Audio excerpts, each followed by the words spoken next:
Yun guys, magandang umaga nga pala sa inyo lahat.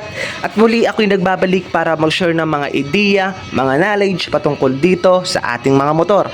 So ngayong araw magpapalit po tayo ng clutch lining dito sa ating Suzuki Thunder 125. So para nga pala sa lahat ng mga gusto mag-DIY, ituturo ko po sa inyo step by step tutorial kung paano po magpalit ng clutch lining dito sa ating Suzuki Thunder 125. So bago natin simulan, kung bago pa lang kayo sa akin channel, huwag niyo pong kalimutang mag-subscribe, then click the notification bell para lagi kayong updated pag may mga panibago tayong videos na mga i-upload. So tara, simulan natin.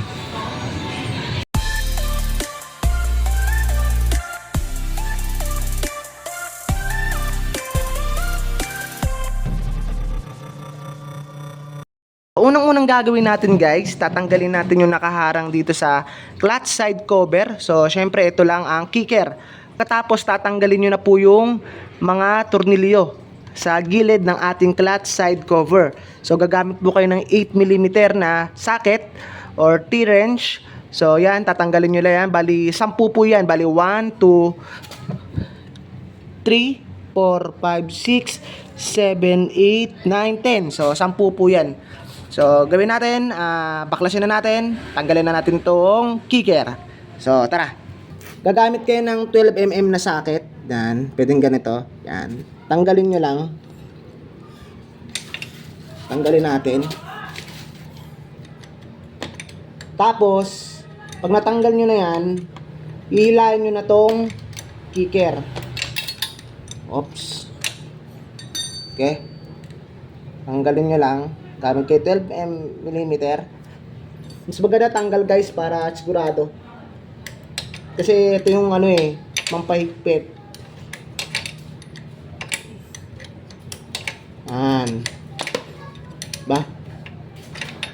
Tanggalin nyo lang. Kaya ganito katigas. So yan, tanggal na. Pagkatapos, hilahin nyo lang to. Tatanggal nyo na yan. Yan, to, tanggal na. Okay. So, sunod, gamit po tayo ng T-wrench. Tanggalin na natin yan. So, ang ikot lahat niyan, pa-counter. Puro pa ganun. Lahat ng gagawin nyo, pa ganun. Counter yan, ha? Okay. So, tanggalin natin. Bago nga pala yan, guys, sorry. I-drain muna natin yung langis. So, drain muna natin yung langis. So, habang nagdi-drain, tsaka natin tatanggalin. Kasi, once na tinanggal natin dyan, merong aapaw na mga langis, merong matatapon na langis.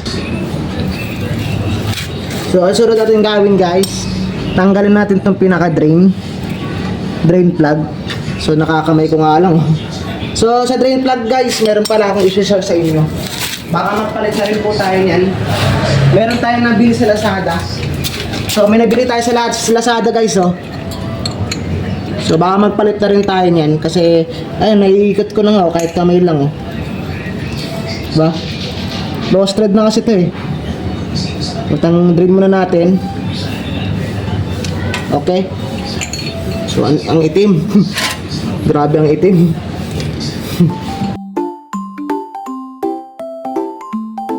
So tanggalin na natin. Gamit tayo 8mm. Okay.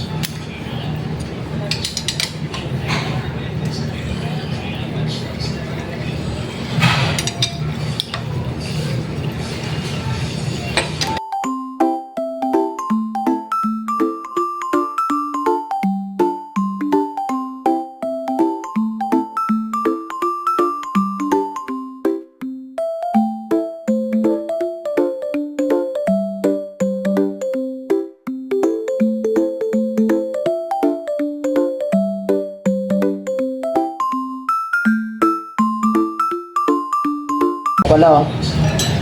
So may nakaharang dito. Hindi natin madudukot to. Ano? Hindi natin madudukot yan hanggat meron nakaharang. So ang gagawin natin, baka tanggalin natin to. Gamit tayo 17mm para tanggalin yan. So gamitan natin ng impact wrench para mas mabilis. Okay. Isa rin. So para maikli. Maikli.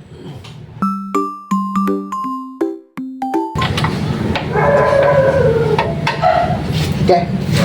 Tapos niyan, natanggal nyo na yan. Tuloy na natin ang laban. So, gamit na lang tayo ng yung pack wrench para mas mabilis. Okay. Okay. 1 point. Sa haba guys, magkakaiba rin ah. So, iba-ibang haba rin na ito. Tansyahin nyo na lang mamaya pag ibabalik.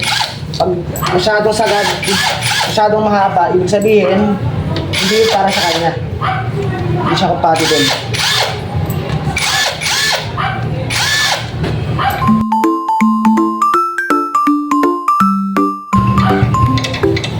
Okay. Dapat po yan guys.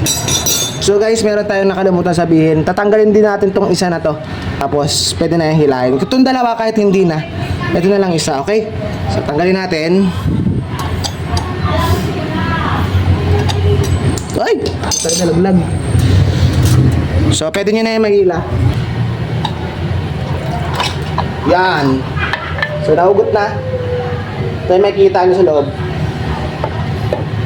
So, madali lang kasi palitan to eh. Yan. Ito yung tinatawag na clutch hub AC. Yung pinaka, ano niya. So, check na rin natin kung may problema. Pasensya na guys na wala yung ilaw. Yan. So, yan po yun. Okay, so kung makikita nyo, medyo may alog na rin. Okay? So, gawin natin, tatanggalin natin to. Tanggalin natin yan. So, sa pagtanggal na ito, huwag nyo agad tatanggalin agad-agad. Luwagan nyo muna para hindi siya mabibigla. Kasi may spring yan dito sa loob eh. So, para hindi siya mabigla, luwagan nyo muna yan. Dito, tapos dito, para hindi siya pantay yung ano niya, pantay yung hila niya. Okay? So, gamit tayo 8mm ulit. So, gamit tayo 8mm. Sana nasusundan nyo. So, sa pag ano niyan, biglayin nyo lang. Biglayin nyo. Biglayin nyo na yung paghampas. Huwag yung ikot kasi sasama yan eh. Biglayin nyo lang. Yan. Okay? So, dyan, wag dito. Para hindi siya mabigla, dito tayo. Yan, yeah. Spring kasi yan eh. Okay. Next, dito naman sa kabila. Luwagan nyo muna guys ha. Para sabay-sabay siyang ano. Sabay-sabay siyang matatanggal. Yung bigla kasi malolow spread kasi yan eh. Yan. Okay. Luwag lang muna, luwag. Okay. Yan, ganyan lang guys hanggang sa matanggal.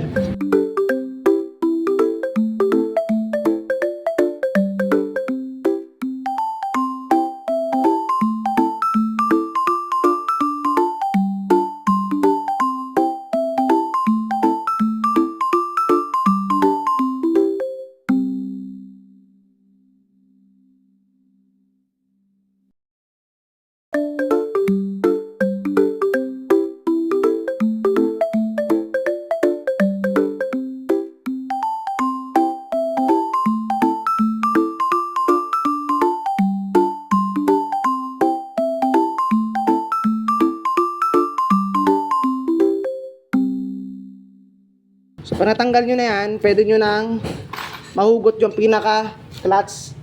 Ano, to clutch. Yung lagayan ng clutch. Tanggalin mo muna yung takip. Takip mo na. Hindi, isang buo.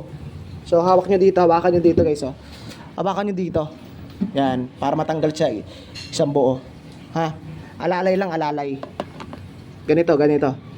Hawak din sa dulo, tapos hila. Yan.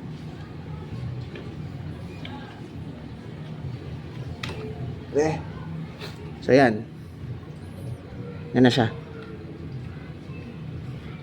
Ba? Check natin. Ito guys, so manipis na siya oh. Manipis na tsaka madulas na talaga. Kaya nag-i-slide. So, ito yung bago, no? Ito yung bago. Okay, so ang gagawin natin, ilulublob muna natin dito sa may langis para maglubrikan agad siya. Yan, lablub muna natin dyan. So, sa pagkabit guys, ang ginawa ko, itong lining, ibinabad natin dito sa langis. So, ang gagawin natin, ilalagay muna natin to. Unang-una natin ilalagay ito. Yan. Okay. Next. kapain nyo yung clutch plate, kailangan nyo matulis, dapat nakaharap sa atin. So, may makakapa naman kayo dyan. Tulad na ito, dito makinis, pagdating dito, matalas. Okay, so lagay na natin to. Yung matalas nakaharap sa'yo. Okay? Saka dapat sundin nyo yung guide, may guide yan, ayan o. Yung parang uka, yung kada line may uka, yan eh, yan o. Diba? So, dapat lang kakatapat yan. Pwede namang pag ganun, pero mas maganda pag ganyan, standard. So, next, ano sunod natin nalagay natin? Clutch plate, lagay naman natin yung lining. So, ito yung guide. Ito naman guys, wala namang problema. Kahit magkabaliktaran yan, walang problema yan. Hindi ka magkakaproblema. Okay? Next, ito. Clutch plate.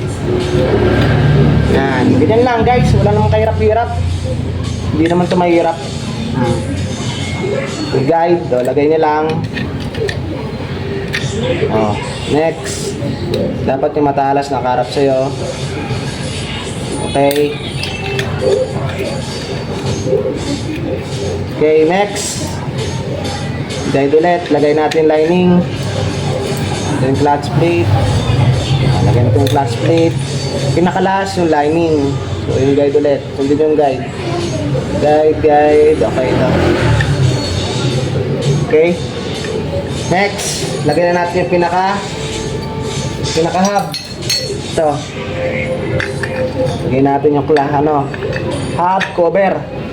Okay. Pagkatapos, lagay nyo na yung spring. Yung spring naman, kahit magkabaliktaran nyo, walang problema. Okay. Next, lagay nyo na yung tornilyo. Tapos yung pagsalagay ng tornilyo, rectangle muna, pag ganun. So hindi siya pwedeng paglagay niya, higpitan nyo agad. Kailangan rectangle. Tapos saktong higpit lang, hindi higpit. Kahit ilagay nyo na lang muna. Yan, pag ganun, by square. Okay, ganyan na yung pagbalik niyan.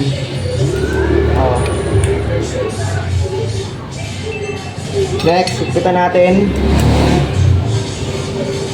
Higpit na hindi higpit agad. Yung tamang higpit lang, alalay lang. Alalay, next dito. Ganyan lang. Next dito sa kabila. Dito naman. Okay. Okay, sa taas. Okay, next. Lagyan naman natin ito isa dito. Ganyan lang kadali, guys. Ang mahirap dyan. So, isa naman. Di ba? Tapos, kita nyo. Sakto higpit lang. Mamaya mabungi. Sakto lang, maramdaman nyo na ng higpit. Okay na yun.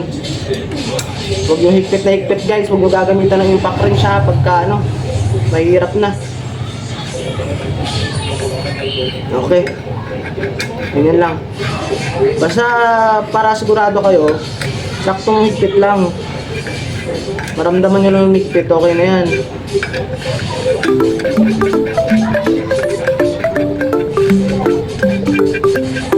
Marami lang maramdaman nyo naman, bulat yan. Bulat nito guys, ang gano'n na lang siya. Okay na yan. So pagkatapos nyan, sana nakikita nyo pa rin. Hindi ko alam kung nakikita nyo. Pagkatapos nyan, pwede nyo na ibalik. Pwede nyo na ibalik yung crankcase.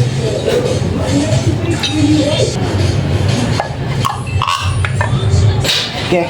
Sabit nyo lang. Yan. Ganyan lang. Okay. Next. Pagkatapos nyan, pwede na natin ibalik yung mga tornilyo na tinanggal natin kanina.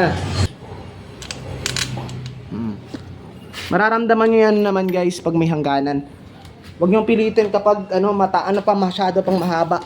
Huwag nyo pilitin, malulost thread kayo. Malulost thread lang kayo. Hindi naman ganun kakakabayan. Ayan, tulad nyan. Lagay nyo lang sa ilalim. Tornilyo, bago nyo higpitan. Okay? Pasok muna natin yung tornilyo. Gamit tayo 8mm. Para makasigurado tayo na yung tornilyo na yun, para talaga dito. Okay, next, pag naipasok nyo na, pwede nyo na yun alalay, nahigpitan. Sakto higpit lang guys. Kung nalang kayo magpadala sa galit. Sakto lang.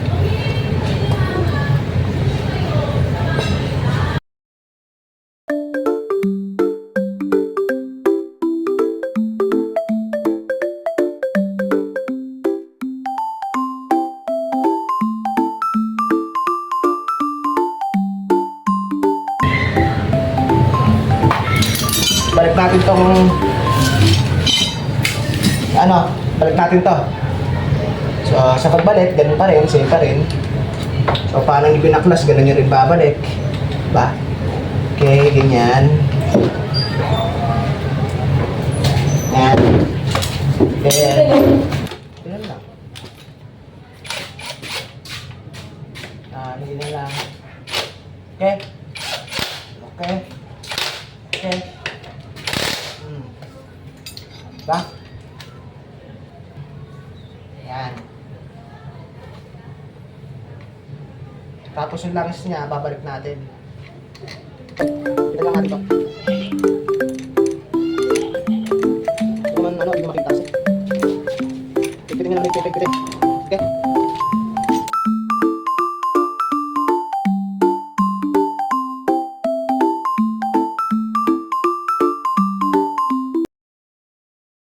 Yan.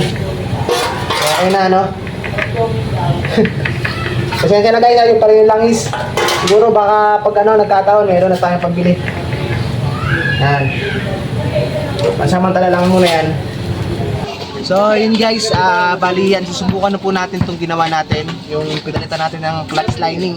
So susubukan natin kung okay na po yung takbo. So yun, ayan, try natin. Shoutout nga pala sa mga bata rito.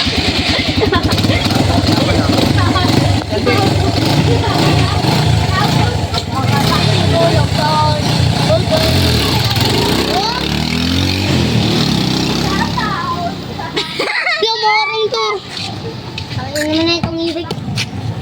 Bigyan mo ako ng tasa!